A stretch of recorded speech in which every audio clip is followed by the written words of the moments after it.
Welcome back to our History of Religion series.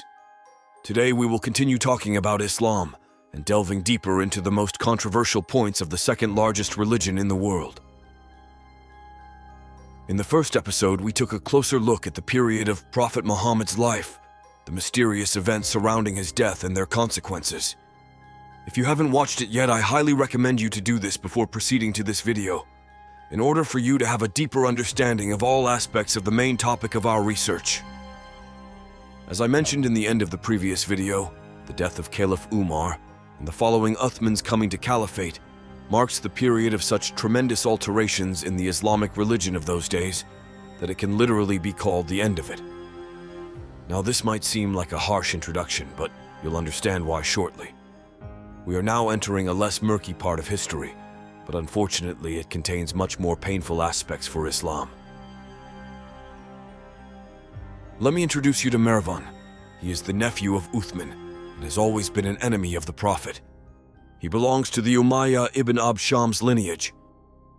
In fact, when the Prophet was alive, he exiled Marwan's father, Hakam, and his family for constantly conspiring against him.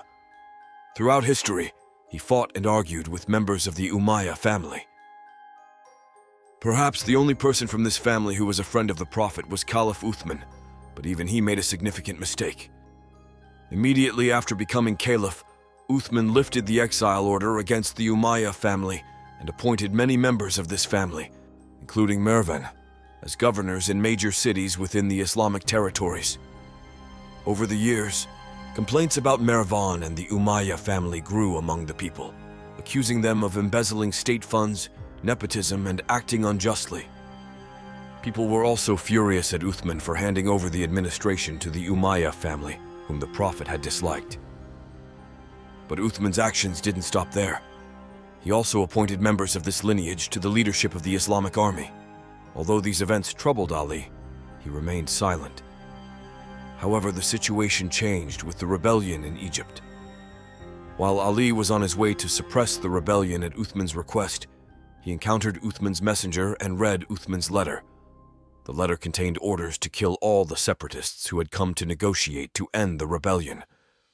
Shocked by this, Ali went to Uthman to seek an explanation, only to discover that the letter was actually written by Uthman's cousin, Marwan. After this incident, Ali announced that he would withdraw from negotiations. Soon after, the Egyptian rebels besieged Uthman's house and killed him. During this period of chaos, despite his reluctance, Ali became the Caliph. From then on, Islam faced dark days. Ali's caliphate deeply disturbed many people, one of whom was Aisha, one of the Prophet's wives. She is often described in narrations as sharp-tongued against the Prophet, especially in her harsh and jealous attitude towards Khadijah, the Prophet's first wife, and the first Muslim, whom he greatly cherished. The situation reached a breaking point after Surah Al-Ahzab, verse 50. O Prophet, we have made lawful for you your wives to whom you have paid their full dowries, as well as those bondwomen in your possession, whom Allah has granted you. You are allowed to marry the daughters of your paternal uncles and aunts, and the daughters of your maternal uncles and aunts who have emigrated like you. Also allowed for marriage is a believing woman who offers herself to the Prophet without dowry, if he is interested in marrying her. This is exclusively for you, not for the rest of the believers. We know well what rulings we have ordained for the believers in relation to their wives and those bondwomen in their possession. As such, there would be no blame on you, and Allah is all forgiving, most merciful. For those who are unaware, the verse essentially declares that all women on earth are lawful to the Prophet Muhammad, including even his relatives. Aisha reacted strongly to this verse, and it almost led to a divorce. There were several incidents that raised questions about Aisha, such as her having to spend a night with a Bedouin in the desert at the age of 22, which is known as the incident of Al-Ifk, or the Great Slander Incident, and accusations of zina, or adultery, associated with it. After the Prophet's death, Aisha positioned herself as a source of hadith, sidelining the other wives, and some hadith scholars even accuse her of poisoning Muhammad, known as the Ladud incident. These claims, including the al-Ifk and Ladud incidents are quite severe, and it is not appropriate to speak of them as definitive truths. According to some narrations, Aisha was always angry and resentful towards Ali for not supporting her during the al-Ifk incident. Some Islamic sources do not accept this. However, Aisha's actions seem to contradict this narrative. After Ali became Caliph, he removed the corrupt governors from the Umayyad family, appointed by Uthman.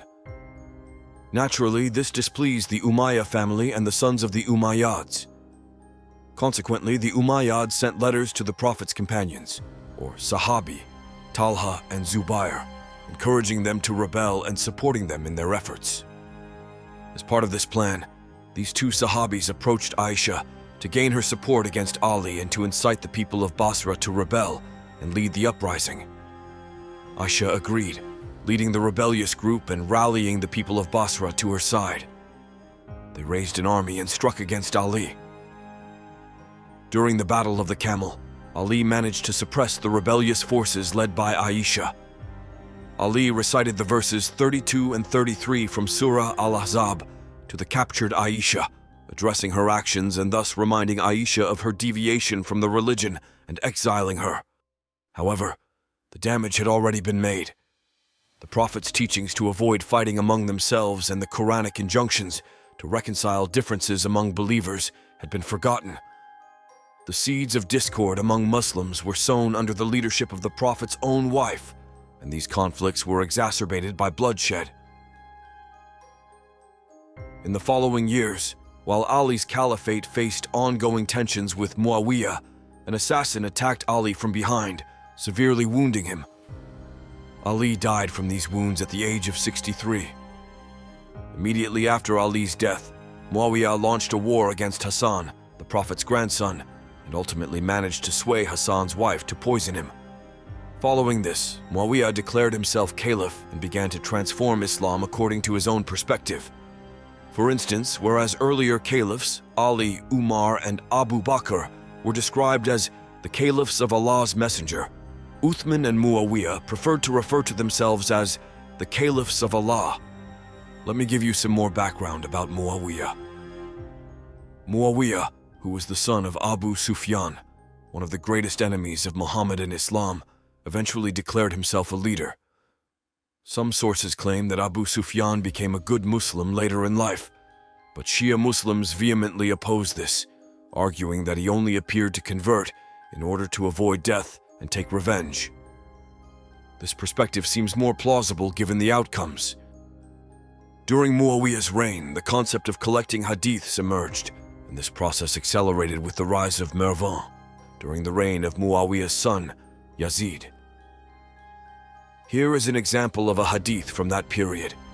According to Jabir, Prophet Muhammad said, "There are 7 trusted ones in the sight of Allah: the pen, Gabriel, me, Muawiyah, the tablet, Israfil, and Michael." From Abu Huraira, it is reported that there are 3 trustworthy ones: I, Gabriel, and Muawiyah. It is also narrated that the Prophet Muhammad said, "Muawiyah was almost sent as a prophet because of his forbearance and his trustworthiness in the words of Allah." Aren't these examples enough? The state we are talking about, the Umayyads, combined Islam with Arab nationalism, held racist views, looked down upon other nations, and established the concept of Islam being synonymous with Arab identity. These individuals not only popularized the collection of hadiths, but also manipulated the hadiths to control society and consolidate their rule. They even compared themselves to the Prophet in hadiths. The pinnacle of this manipulation was the burning of all Qurans during the caliphal periods and their rewriting under the leadership of Marwan. Remember that in Arabic, changing the vowel markings alters the meaning. So what happened to the Quran during that time? What was added or removed? It's a huge question mark. The most apt words on this matter were spoken by Hazrat Ali. "I swear by Allah that these people did not enter Islam. They merely submitted outwardly while concealing disbelief. When they found followers, they revealed their true intentions. They wore the garments of religion but turned them inside out. And by the way, if you think that Muawiyah was a bad guy, Wait for it. Now comes his son Yazid. During Yazid's reign, Marwan's star shines brightest. With the burning of the old Qurans and the preparation of the new Quran, they shape the religion according to their desires. Marwan sets a trap for Ali's son, Hussein. They show no mercy to Hussein and his group of 70 family members. The head of the Prophet's grandson is severed and thrown before Yazid. His family is either completely killed or awaits a worse fate in the dungeons. You see, the Umayyads have nothing to do with Islam, God, the scriptures, or the Prophet. Their only desire is power, nothing else. Consequently, after this event, a rebellion breaks out in Medina, and the people lay siege to the homes of Marwan and about 1,000 other sons of Umayyah. In response, Yazid attacks Medina, massacres the Muslims, and allows his army to loot the city for 3 days. This event is known in history as the Battle of Hara. After the plundering of Medina, the Umayyad army's target is Mecca. The Umayyad forces besiege Mecca and begin bombarding the city with siege engines. The area around the Kaaba is damaged. Blood is shed in the sacred area. The siege ends with the sudden news of Yazid's death. Subsequently, the Kaaba is rebuilt by Zubair, but he too falls victim to an assassination and dies later. Classic Umayyad tactics. After Yazid, the Umayyads are succeeded by Marwan's lineage. This continues until the year 750, which marks the beginning of the second Marwan period. Following that, control of the Islamic world shifts to the Abbasids. So, here are the realities of the Umayyads. Now tell me, what do you think? Do you still believe the Umayyads have not altered the Quran? Please share your thoughts in the comments. And we continue our journey. During the Abbasid period, although there were not as many extreme anti-Islamic events as during the Umayyad era, the foundations of today's major issues were considerably deepened. With influences coming from Iran, India, and other countries, the concept of Sufism begins to emerge, while the concept of Hadith becomes uncontrollable. Dozens of new Hadith books are written, which causes sects to drift even further apart, as I mentioned earlier. One sect's Hadith might be unappealing to another, or Hadith scholars might exaggerate events in competition with each other. Let me give you a few examples of Hadiths that some people still consider authentic today. Kill those who change their religion. The most severely punished in hell will be the painters. In the hereafter, Allah will reveal his identity to the prophets by uncovering his leg and showing his calf. There is bad luck in women, horses, and houses. A man is not questioned about why he beats his wife. Women have deficient intellect and incomplete religion. The majority of the inhabitants of hell are women. The least in heaven are women. When they drink alcohol, beat them. If they drink again, beat them again. Shall they drink again, beat them again. If they drink again, kill them. There are hundreds more so-called authentic hadiths written by hadith scholars that contain such absurdities. Due to the complexity of the Quran, people have shaped their lives according to hadiths. Thus, Islam began to deteriorate more rapidly. When we look at the poorest and most underdeveloped countries in the world today, we can see that nearly all of them are Muslim countries. By the way, the countries with the highest corruption levels include Muslim nations, such as Iraq, Syria, Libya, and Turkey. Similarly, in terms of literacy rates, Muslim countries are often at the bottom of the list, while secular countries rank at the top. This is a part of Islamic history that is rarely discussed and constantly covered up. It's not the peaceful, harmonious story you might have thought, is it? If it were, those regions wouldn't be in such dire poverty today. But in the book, there are constant contradictions regarding issues like gender equality, human equality, and fighting with each other. The information about the virgins with newly developed breasts waiting for Muslims in paradise, or verses like, "We gave Zayd's wife to Muhammad, all women are lawful for him." Or, "If you divorce him, we will give him a better one." And so on. don't really seem like topics a truly absolute creator would concern himself with. I believe I've clearly expressed my opinion on this. I can't reconcile the Quran, Bible, or Torah with an absolute creator. A creator who destroyed entire communities for homosexuality would have likely reset the world by now, given its current state, right? Surely he wouldn't have remained silent for thousands of years. But of course, everyone is free to believe what they wish. That's why in my videos I always insist on reading and researching. To summarize, I think belief is a beautiful concept. It's important for a person to believe in something and aim to find what they are searching for. As we have come to an end of the video, I find it necessary repeating once again to avoid any misunderstanding. The claim that Prophet Muhammad was killed is a serious one. There are hadiths that support this theory as well as hadiths that support the opposite.